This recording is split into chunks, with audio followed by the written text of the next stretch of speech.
So this here's part 2 of bringing the Chicago coin top 10 back to life. Ended up getting a new end for the plug. It was missing the ground and it was pretty janky. Down there on the floor is my 4 or 5 foot long schematics I've been staring at, trying to figure out the coin door wiring. Having difficulties ascertaining how to get the start button working without reading off the micro switches. So right now I have just some alligator clips connected to the coin mechanism that will allow us to start a game. So we have a ball here in the shooter lane. It's set to 3 ball. It says a 1 right there.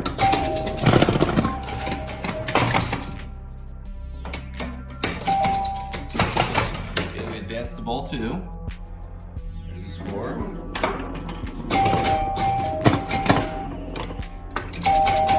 Oh, when we get caught in a missing insert. All right, let's drain it out. Now, it gave us 2 ball 2s. So I just noticed that the last time I tried it, so I'll have to look into this too. Unless I have an extra ball that I'm not aware of. So we do have ball 3 there. We do the final ball.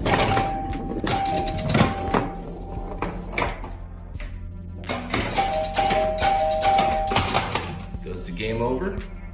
The match shows right there at 50, and there's a score. I'll show later in the video how I got this reel to start fine every time. All of these match numbers, the lights behind them, they were completely missing.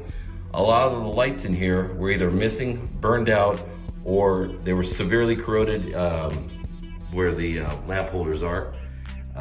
And actually some had like a white spray paint on them too. So I've gone a long ways. It's getting closer every day. So in the next video, I will be doing the installation of the 12 missing inserts. And hopefully I have enough rubber rings to ring the game so I can actually start shooting it. And one other thing I need to address is the shooter rod is extremely short. So I'm not sure what is the problem, if it's this gap here at the bottom or what, but let's put the ball over here. You'll see. Take it about halfway up the playfield, so 3/4 away. I'll be looking into that also in the next video. Here's how I got here.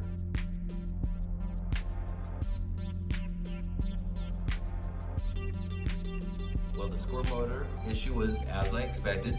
It was this wipe here was dirty, and it was also maladjusted. There's a, 2 contacts on one side, and then across from it there's a 4 contact. It was one of the 2 contacts was not making good contact, and it wasn't seeing that this motor was at 0, the score wheel, and now it sees it every time in startup. So now we got a good starting up game.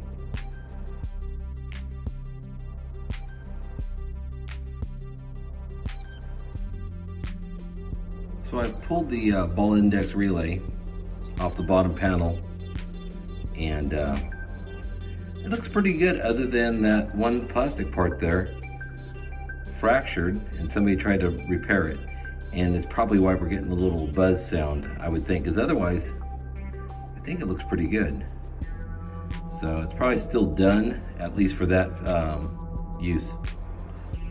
We'll see. So with the help of some super Loctite, I've glued that piece back together.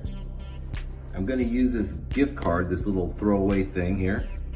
And this is the turd of glue that I popped off the plastic piece. So let's see what comes up next. All right, so there it is. Was a credit card at one time, a little debit card. I'm going to use it to strengthen where it has the crack. Little super glue in there, this stuff, and then I'll hold some sort of clamp on there, and we'll see if it has a little more structure, and I'll be able to reuse it without the buzzing. That's the plan. All right, so we've got a gander here at the ball index relay, and it looks substantially better, and that's because I swapped coils. What I did is I came up this bank of relays, got to the 3000 point one, snatched it. It's the same exact coil. And so, since it's such a prime coil, condition-wise, I'm gonna keep it down here because I think this is gonna be a constant use when the ball's in play. And this will be seldom used. So I'll put the tired out, repaired coil there. We'll see if I burn down the house or if it's a good repair.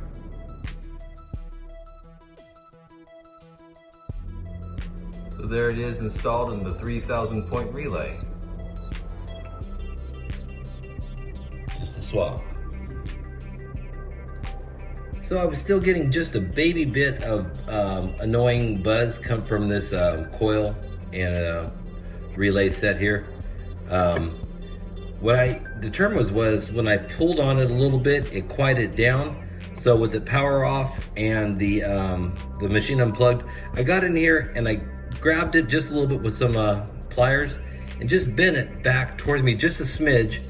And then I tested it again and it's considerably quieter. So I think it was just an alignment with the way the plate and these, maybe they'd be more parallel and they weren't. So anyway, quiet and everything seems to be working fine.